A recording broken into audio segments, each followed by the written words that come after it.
Big boss లో సోనియాని eliminate చేసినందుకు సంబరపడిపోతున్నటువంటి big Boss house లో ఉన్నటువంటి మూర్ఖులకి సోనియాని ఎలిమినేట్ చెయ్యాలి అని చెప్పి కంకణం కట్టుకున్నటువంటి హౌస్ బయట ఉన్న వాళ్ళకి చెప్పాల్సింది ఏంటంటే సోనియా స్టాండర్డ్ ఆ హౌస్కి సరిపోలేదు. అక్కడ ఉన్న మిగతా కంటెస్టెంట్స్ ఎవరికి గ్రూపిజము, వెనకాల చాడీలు చెప్పుకోవడము, టిపికల్ ఆడవాళ్ళు ఎవరైతే పంపుల దగ్గర కొళాయిల దగ్గర కొట్టుకుంటారో, ఒకరి మీద ఒకరు చాడీలు చెప్పుకుంటారో, అలాంటి చీప్ మెంటాలిటీస్ ఉన్నవాళ్ళు తప్ప కొంచెం చదువుకుని స్టాండర్డ్ ఉన్నవాళ్ళు, పరిపక్వత పరిజ్ఞానం ఉన్నవాళ్ళు అందులో ఎవరూ కాదు. ఏ రోజైనా సోనియా ఉన్నదిన్నట్టుగా మాట్లాడిందే తప్ప ఎప్పుడు నిఖిల్ దగ్గర కానీ పృథ్వీ దగ్గర కానీ ఎవరి మీద వీళ్ళు మాట్లాడుకునేటువంటి ఊహాగానాలతో జడ్జిమెంటల్ కామెంట్స్ ఎవరి మీద చేయలేదు. అది జరిగిన సిచ్యువేషన్ని ఖండిస్తుంది, ప్రొటెస్ట్ చేస్తుంది, మాట్లాడుతుంది. ఆమెకి తెలివి ఉంది కాబట్టి కరెక్ట్గా పాయింట్అవుట్ చేస్తుంది, చదువుకుంది కాబట్టి. వీళ్ళకి అవన్నీ లేవు కాబట్టి చీప్ రాజకీయాలు చేసుకుంటూ ఆమె నిఖిల్ని ఇన్ఫ్లుయెన్స్ చేసిందని, పృథ్వీని ఇన్ఫ్లుయెన్స్ చేసిందని వెనకాల వీళ్ళ ఊహాగానాలు, వీళ్ళ జడ్జిమెంట్సే తప్ప ఎప్పుడైనా నిఖిల్ జడ్జిమెంట్లో, నిఖిల్ డెసిషన్స్లో కానీ సలహా ఇస్తుంది సోనియా, మంచి సలహా ఇస్తుంది. దాన్ని తీసుకోవడం చేత కానీ నిఖిల్ అక్కడొక మాట ఇక్కడొక మాట ఎవరేం మాట్లాడినా అందరి దగ్గర ఇంప్రెషన్ కోసం ప్రవర్తించే నిఖిల్ యష్మి దగ్గర ఒకలాగా, సోనియా దగ్గర ఒకలాగా మాట్లాడి ఎప్పుడు సోనియా తరపున మాత్రమే స్టాండ్ తీసుకోలేదు. అందరికీ సోనియా ఇన్ఫ్లుయెన్స్ చేస్తుందనే ఒపీనియన్ వచ్చినా కూడా కాదు అని చెప్పి సోనియా పక్కన నిలబడలేదు నిఖిల్. సోనియాకి రివర్స్ అయ్యి వాళ్ళందరూ మాట్లాడుతున్నప్పుడు యష్మి మనసులో ఉన్న ఫీలింగ్స్ని కూడా లేదు, సోనియా అలాంటిది కాదు, నాకు తెలుసు అనే ఒక ట్రస్ట్ని నిలుపుకోలేకపోయాడు Nikhil. Nikhil trustworthy person కాదు, బట్ సోనియా ట్రస్ట్ వర్ది. ఏ రోజు నిఖిల్కి యాంటీగా కానీ పృథ్వీకి యాంటీగా కానీ ఎవరి దగ్గర మాట్లాడలేదు. వాళ్ళందరూ అనుకున్నట్టు వీడు ముగ్గురు ఒక టీం అంటే టీం లాగే ఉండిందే తప్ప ఎవ్వరికి ఏ రోజు నిఖిల్కి నెగిటివ్గా కానీ పృథ్వీ మీద కానీ చాడీలు చెప్పలేదు ఎవరి దగ్గరికి వెళ్ళి. కానీ నిఖిల్ చెప్పాడు అలాంటి చాడీలు, ఈవెన్ పృథ్వీ కూడా చెప్పాడు యష్మితో. కానీ ఏ రోజు ట్రస్ట్ వర్ది పర్సన్ సోనియా. కానీ సోనియా ఎవరికి అర్థం కాలేదు. ఇక బిగ్ బాస్ హౌస్ గురించి చెప్పాలంటే హౌస్లో ఉన్న హౌస్ గురించి వెనక బ్యాక్ ఎండ్లో పనిచేసేవాళ్ళు, ప్రోగ్రామ్ ప్రొడ్యూసర్లు, ఎవరైతే video editors, online live edit చేసే వాళ్ళు ఎవరైతే ఉన్నారో వాళ్ళందరూ కూడా ఈ షో చూసిన తర్వాత అర్థమైంది ఎవరు స్టాండర్డ్ ఉన్న వాళ్ళు లేరు అక్కడ. వాళ్ళు ఏంటంటే చూపించేవి కూడా ఈ గాసిప్స్ చేస్తున్నది కంటెంట్ కోసం. వీళ్ళందరూ కూర్చుని గాసిపింగ్ కంటెంట్ దొరుకుతుంది వీళ్ళకి, లేదా సోనియా వాళ్ళ దగ్గర కూర్చొని చేతులు పట్టుకోవడమో, వాళ్ళని కన్సోల్ చేయడమో, వాళ్ళతో క్లోజ్గా ఉండడమో లాంటిది మాత్రమే కంటెంట్ రేటింగ్స్ కోసం చూపించి దాన్ని ఎక్స్ప్లాయిట్ చేసి ఆమెని తక్కువ చేసి చూపించి ఆమె వీళ్ళతో వాళ్ళతో అందరితో ఉంటుందన్నట్టుగా చూపిస్తే ఈ బయట హౌస్ బయట ఉండేటువంటి దరిద్రపు మెంటాలిటీ ఉన్నటువంటి జనాలందరూ వాళ్ళ మీద అనవసరమైన మీమ్స్ చేసి చండాలంగా వాళ్ళని ప్రొజెక్ట్ చేయడంలో కీలక భాగస్వామ్యం పోషించింది హౌస్ సంబంధించిన బిగ్ బాస్ హౌస్కి సంబంధించినటువంటి టీమ్ ఎవరైతే ఎడిటర్స్ ఉన్నారో వాళ్ళు చూపించిన కంటెంట్ వాల్యూస్ లేని కంటెంట్. ఎందుకు వచ్చింది అంటే అక్కడ వాల్యూస్ లేని పీపుల్ ఉన్నారు, అక్కడ స్టాండర్డ్స్ ఉన్న టీం అక్కడ వర్క్ చేయట్లేదు. ఇక నాగార్జున గురించి చెప్పాలంటే నాగార్జున గారు ఎప్పట్లాగే ఆయన మొత్తం చూసే టైం ఆయనకు ఉండదు.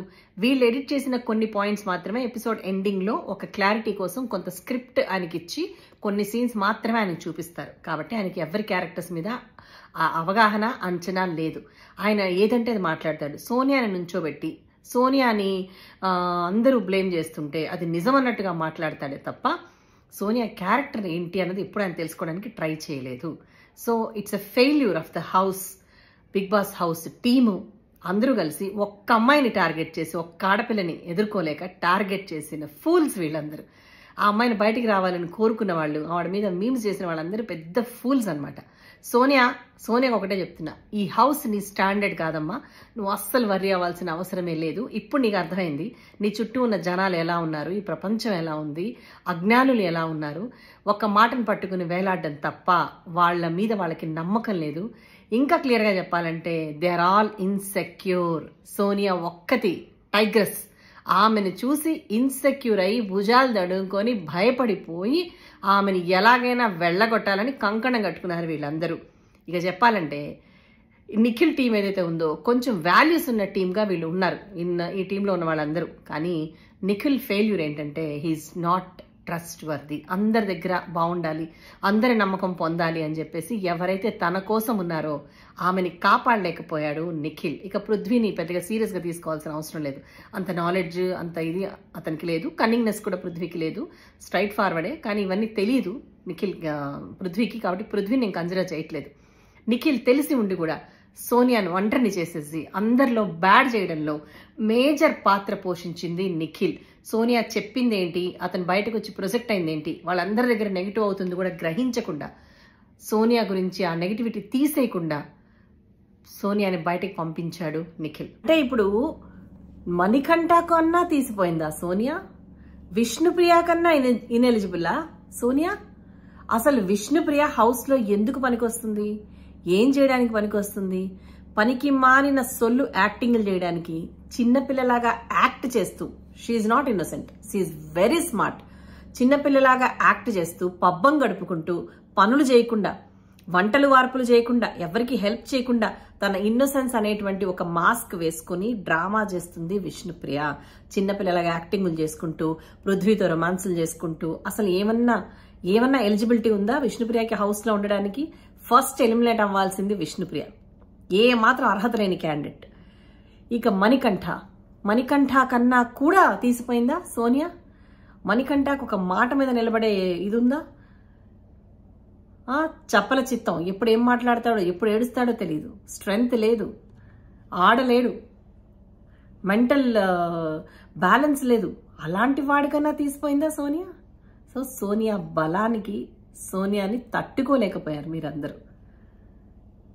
పర్వాలేదు, మిగిలిన టీం అందరికీ ఒక వార్నింగ్, ఇప్పుడు వస్తారు మీకు మొగుళ్ళు. ఈసారి రాబోయే వైల్డ్ కార్డ్ ఎంట్రీస్తో మీ ఎలిమినేషన్స్ ఒక్కొక్కరివి ఎలా ఉంటాయో, మీ బుద్ధులేంటో ఇప్పుడు బయటపడతాయి. ఈసారి మిమ్మల్ని తలదన్నే వాళ్ళు వస్తారు, కాచుకోండి. ఎందాక పోతారు, ఎప్పటిదాకా పారిపోతారు?